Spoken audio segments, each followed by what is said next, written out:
Hi, my name is Kyle Bethune and I'm with Red, White, and Bethune. This is our 2019 Mercedes Sprinter 170. We're going to be converting this little van into our vacation home on wheels over the next 28 days, and you guys are going to come right along with us. Welcome to Red, White, and Bethune. We are Jen, Kyle, Ben, Molly, Eli, and we travel with our 4 dogs in our 1983 Silver Eagle bus. Come along as we show you America through our lens. first thing we're going to do is we're going to get all this crap out of here and we're going to set us up a nice work area. We bought a tent. We're in Washington, so it rains every day. We're on a really limited time crunch, so we're going to set up our work area today. Hopefully dig into a little bit of tear out, get us a good start on this build. We've got 28 days. Today's day number 1. Let's get it. This series is sponsored by Havelock Wool, New Power, Pioneer, and BigBattery.com. Without these folks, this van build series would not have been possible. Finding a place to do this van build was kind of challenging. We ended up looking for quite a while. We were spending the summer up in the Northwest. We ended up finding a campground in Cusick, Washington. Eagles Landing RV Resort ended up being a pretty perfect place to do it. It's about an hour northeast of Spokane, so it wasn't too bad to get supplies. And there was a smaller town close by that we were able to get quite a bit of supplies as we needed them. We knew it was going to be very important to have a decent work area to do this build. Being in the Northwest in the early spring or late spring, early summer was going to be a challenge with the rain. So we ended up getting a couple tents. This actually ended up working out extremely well. So we ended up closing in 4 sides of it and we left a floppy tarp on the front. That way we could close it in at night. Did a really good job of keeping everything dry, keeping everything from getting stolen. We did have our big bus there, which we do live in, and we were able to have quite a few of the tools we needed, but we did end up having to buy quite a few things also. We ended up buying a table saw, a miter saw, and a couple little hand tools. As you can see, we've got our tent up, we've got our tarps up, so hopefully we'll keep this place dry. My tools, got me a tool bench set up in here. I'm charging all my batteries.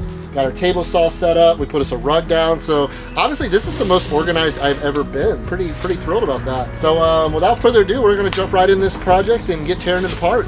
Let's roll. We had our wonderful friends, Wonderful Revolution, help us during this build. Jed and Sandy are great friends of ours. They have an awesome channel over on YouTube, Wonderful Revolution. They live in a van also, and they take you around and show you some pretty awesome stuff.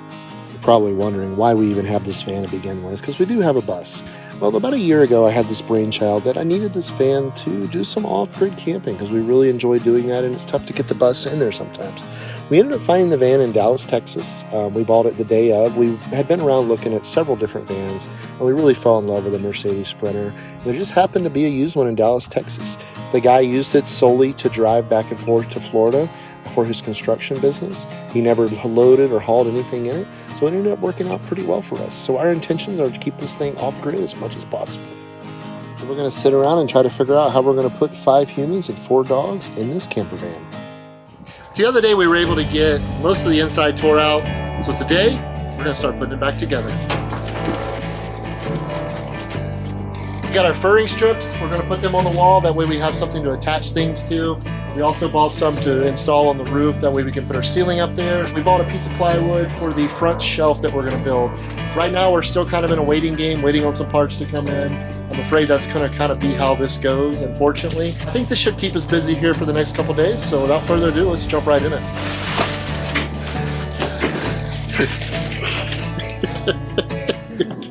We ended up making quite a few trips to the building supply stores. For the main reason is we just didn't have a lot of storage to keep supplies. And with rain every day, we didn't want all these expensive building materials getting wet. As you've probably seen with most van builds, most people start with the furring strips. We used 1x3s and 1x4s, mostly because the Home Depot had the 1x4s and the local building supply had the 1x3s. So we ended up just having to use whatever it is we could use. We glued and we ended up using some screws. We used liquid nail on all the furring strips, which ended up being a really good idea because it really cuts down on the rattle and any noise. We used 1.25 inch self-piercing screws, which we did pre-drill. The furring strips are a huge part of the van build. What it allows you to do is attach pretty much the entire interior of the van. It also keeps the wool in place whenever you do end up pulling the wool.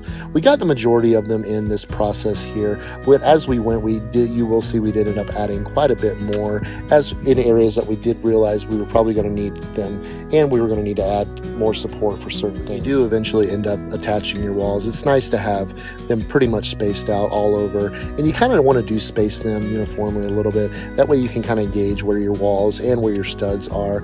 Once your walls are up and you can't see them anymore, and you're needing to hang different things like cabinets and various things throughout the van. And this is pretty much what we were able to get done that day. We ended up running out of materials, so we couldn't really do any more. We are going to add quite a bit more throughout the video, but this definitely got us going pretty good. As you can see, we've got most of the furring strips up. It's relatively easy. A few of them gave us problems. We still have to put some cross beams up across the top. That way we can attach our roof panels up. Hopefully we'll get to that tomorrow and be able to put in the fans. But all progress is progress. We used all of our lumber, all of our furring strips, so we're gonna have to go buy a few more of those to tie into some more beams. But other than that, I think it was a pretty successful day. We got all I got for today. Really no big problems. Tools working good. So on to the next day. Day number 2, we're coming from you. Not live, but we're here. Anyway, yesterday we got our furring strips put up. Got to do our roof strips today. So we got to have something to hang our roof from. This is all new to me. Thank God Jed and Sandy are here to kind of help guide me.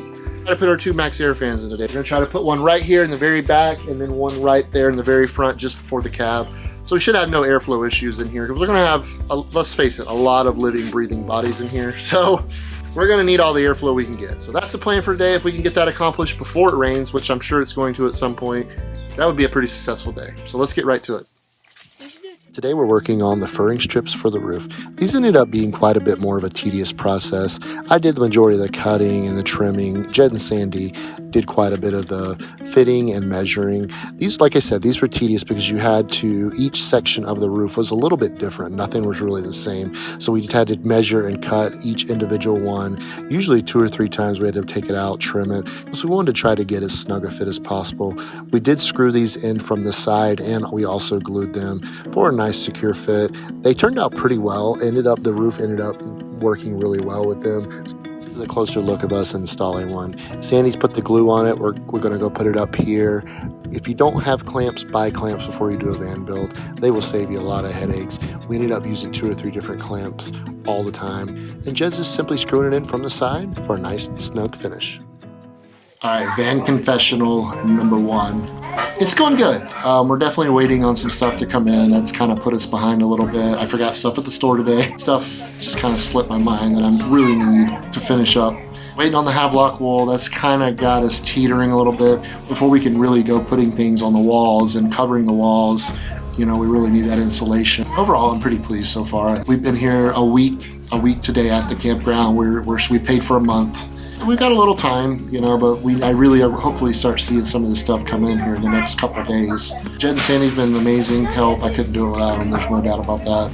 Jen's been doing her part, trying to help fill in when she can, run the bus, and also keep putting content out. The weather's been a little tricky. I'm super glad we did the tent. I was on the fence about that for a while, but the tent, I'm glad we ended up doing it, because without it, we would be scrambling all the time, because it rains. It's rained and stopped 3 or 4 times a day. Simply just covered stuff with tarp, threw stuff in the tent that couldn't get wet, like the tools.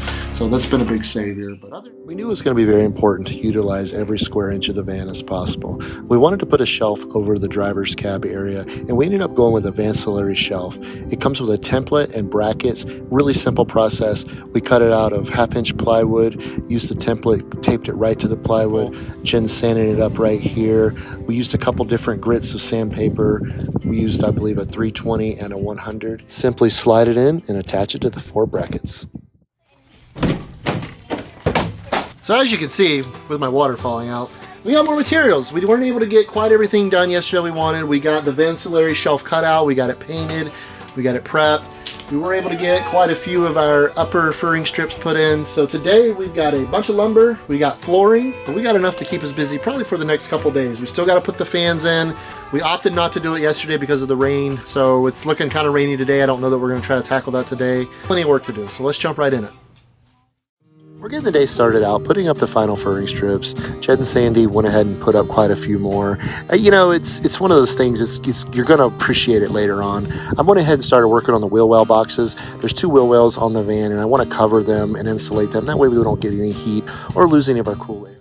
All right, we're finishing up day number 3. We got quite a bit done. I think tomorrow, though, you're going to really see this van start to come together. We did get the seats taken out. We're putting in some strips of wood now to kind of give it a level area, so when we put our flooring down, it's not going to buckle. Larry shelf put up today. We got the rest of our furring strips put up. We've got our pieces for our box wells cut, so we got quite a bit done. I think we'll be, like I say, I think after tomorrow this van's going to start looking like a camper van. So with most of this build, we're using pocket hole. I really like pocket hole. Jed, Sandy like it too. It's a device that you're able to drill inside of the whatever board you're using, and it connects it, and it gives it a very strong point of grab. We're also using glue to make sure it has a really nice solid bind. But we're still got to get those stinking roof vents on. Like today, we had to come in twice to fight the rain, and that's something you don't want to get caught in a rainstorm while you have a hole in your roof. We're gonna try to get that knocked out tomorrow if we can have some decent weather for once. But we'll see you guys tomorrow. Thank you for hanging out with us on Van Build Series number 1. We hope you enjoyed the video so far. We've got 3 more to go and a final reveal. Once again, a huge shout out to our sponsors. See you next time.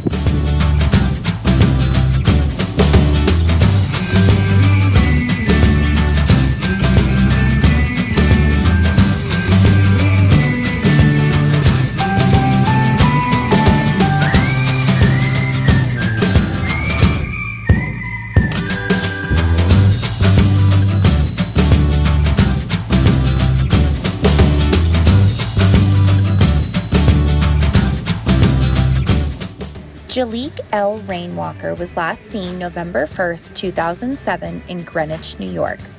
His date of birth is August 2nd, 1995. His eyes are green. He was 105 pounds at the time of his disappearance. He's biracial. His hair is light brown. He was 5'6" at the time of his disappearance, and he is a male. Jalik was last seen on November 1st, 2007 at his residence in Greenwich, New York.